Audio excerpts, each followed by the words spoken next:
एक बार फिर से आप सभी का बहुत बहुत स्वागत है आपके अपने channel golden dreams coaching class पे। आज मैं आपको अर्थशास्त्र का अध्याय 1 का महत्वपूर्ण प्रश्नों का क्या बताऊंगा, उत्तर बताने वाला हूं। क्योंकि आप लोगों ने कमेंट किया था कि सर जो आप इम्पोर्टेंस क्वेश्चन दे रहे हो उसके आंसर भी बताइए। तो चलिए इस वीडियो में हम उसके आंसर जानेंगे। सबसे पहले हमारा था कि बेस्ट अर्थशास्त्र से क्या आशय है, इसकी परिभाषा दीजिए। तो हम देखते हैं कि बेस्ट अर्थशास्त्र हमारा क्या होता है। तो बेस्ट मतलब होता है छोटा, सूक्ष्म या माइक्रो, ठीक है ना। यानी बेस्ट का मतलब क्या है, छोटी चीज़ से मतलब होता है। बेस्ट मतलब छोटा या सूक्ष्म। यानी बेस्ट अर्थशास्त्र के अंतर्गत हम छोटी छोटी इकाइयों का अध्ययन करते हैं, छोटे छोटे परिवार का अध्ययन करेंगे, उद्योगों का अध्ययन करेंगे, विशिष्ट किसी वस्तुओं का अध्ययन करेंगे। यानी यहाँ पे हम क्या करेंगे, विशिष्ट व्यक्तियों, विशिष्ट परिवारों, विशिष्ट कीमतों, इनका अध्ययन करते हैं। यानी जो बेस्ट अर्थशास्त्र होता है, आर्थिक विश्लेषण की वह शाखा होती है जो व्यक्तिगत या विशिष्ट आर्थिक इकाइयों तथा अर्थव्यवस्था के छोटे भागों का, उनके व्यवहार तथा पारस्परिक संबंधों का अध्ययन करता है। यानी समझें कि जैसे मान लीजिए आपका गांव हो गया, ठीक है ना।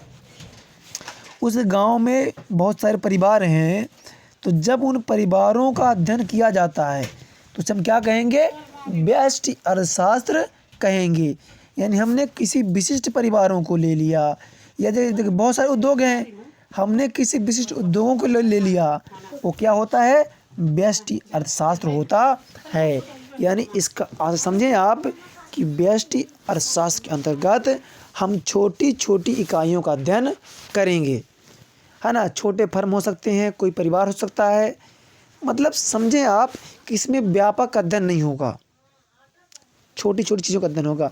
अब चलिए परिभाषा देखते हैं, अगर कोई दिक्कत जाए तो आप कमेंट करिएगा।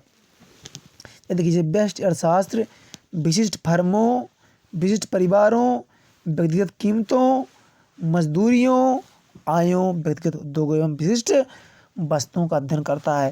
यानी इसकी परिभाषा में क्या करेंगे, आप लगा दीजिए विशिष्ट। क्या लगा दीजिए, विशिष्ट शब्द।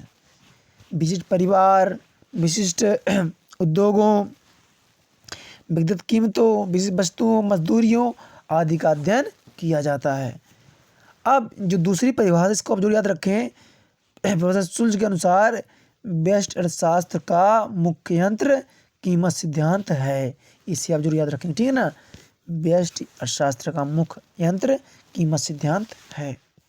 अब दूसरा क्वेश्चन आता है कि बेस्ट अर्थशास्त्र का महत्व बताइए। अब क्या बताना है, बेस्ट अर्थशास्त्र का महत्व बताना है। तो आप क्या करें कि सबसे पहले जो जो इसके महत्व हैं, ठीक है, तो उसको आप लिख लीजिए। यहाँ आप क्या लिख देंगे कि बेस्ट अर्थशास्त्र के महत्व हैं 1 2 3 4, जितने नंबर है ना, जो पॉइंट आपको आ रहे हैं तो आप 5-6 पॉइंट लिख लीजिए, जैसे कि मैंने आपके सामने लिख दिया है। इसके बाद हम क्या करेंगे, इसका डिटेल करेंगे। जैसे मैंने पहला पॉइंट क्या लिखा यहाँ पे कि संपूर्ण अर्थव्यवस्था के व्यवहार को समझने में सहायक।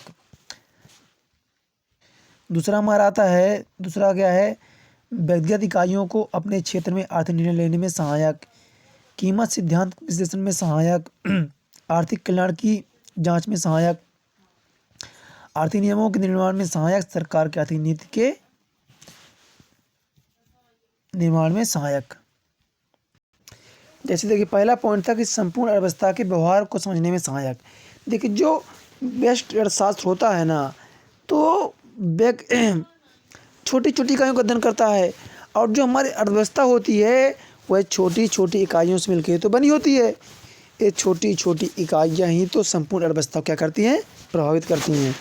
इसलिए जो हमारा बेस्ट अर्थशास्त्र होता है वो संपूर्ण अर्थव्यवस्था के समझने में सहायक होता है। समझें, अगर आपके परिवार की आर्थिक स्थिति को समझना है तो आप क्या करेंगे कि परिवार के प्रत्येक व्यक्ति की स्थिति समझ लीजिए, तो परिवार समझ में आ जाएगा ना। जैसे एक परिवार है, उसमें जितने सदस्य हैं उनकी स्थिति क्या है, उनको समझ लिया तो सब समझ में आ जाएगा।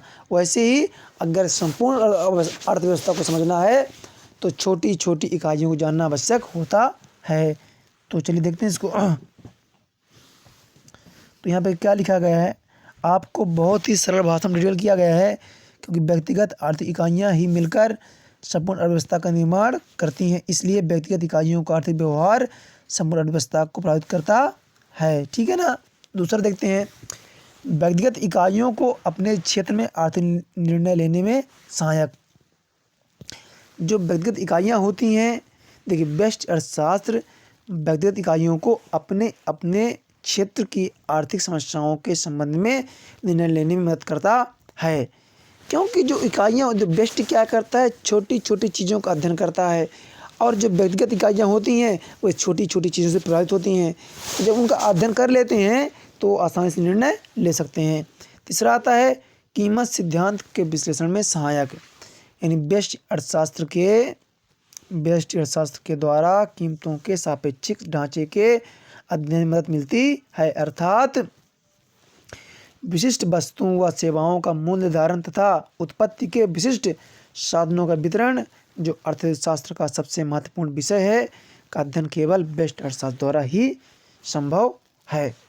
देखिए कीमत जो डिसाइड होती है ना, कि उसकी उत्पत्ति के क्या साधन हैं, ठीक है ना, और वस्तु या सेवा कितनी विशिष्ट है, उसका मूल्य निर्धारण क्या करेंगे, विशिष्ट संसाधनों का वितरण, यानी जो संसाधन हैं कितनी मात्रा में है। देखिए जो वस्तुएं आसानी से नहीं मिलती हैं उनकी कीमत ज़्यादा होती है, जो वस्तुएं आसानी से मिल जाती हैं उनकी कीमत कम होती है। यानी व्यष्टि अर्थशास्त्र क्या करता है, कीमत सिद्धांत के विश्लेषण में सहायक भी होता है। फिर आता है आर्थिक विश्लेषण की जांच में सहायक। सूक्ष्म अर्थशास्त्र को कल्याण की दशाओं के परीक्षण हेतु प्रयोग में लाया जाता है। इसके द्वारा हम क्या करते हैं, आर्थिक कल्याण की जांच भी करते हैं। चौथा है आर्थिक नियमों के निर्माण में सहायक, यानी व्यष्टि अर्थशास्त्र आर्थिक नियमों के निर्माण में भी सहायक है। उदाहरण के लिए सीमांत उपयोगिता ह्रास नियम, उपभोक्ता की बचत का सिद्धांत, मूल्य निर्धारण, मजदूरी लगान, ब्याज निर्धारण के सिद्धांत जैसे महत्वपूर्ण नियम व्यष्टि अर्थशास्त्र की देन है। यानी व्यष्टि अर्थशास्त्र के द्वारा हम इन सारे नियमों का पालन करते हैं, जिनों को निर्माण किया गया है, अध्ययन करते हैं। तो इस तरह से मैंने आज आपको बताया है। आप बताइए कि वीडियो आपको कैसा लग रहा है। ऐसे आपके लिए मैंने बहुत सारे नोट्स तैयार किए हुए हैं। अगर आप चाहते हैं कि ये सारे नोट्स मैं आपके लिए कराऊँ, ठीक है ना, या आपके लिए सब नोट्स मैं तैयार कर लिए हैं। अगर आप चाहते हैं आप हमें कमेंट करिएगा, ठीक है ना, कि सर आगे वीडियो चाहिए तो हम इसका वीडियो आपके लिए प्रोवाइड कराएंगे। आप क्या करना है, चैनल अपने सब्सक्राइब कर लेना है और दोस्तों में शेयर करना है।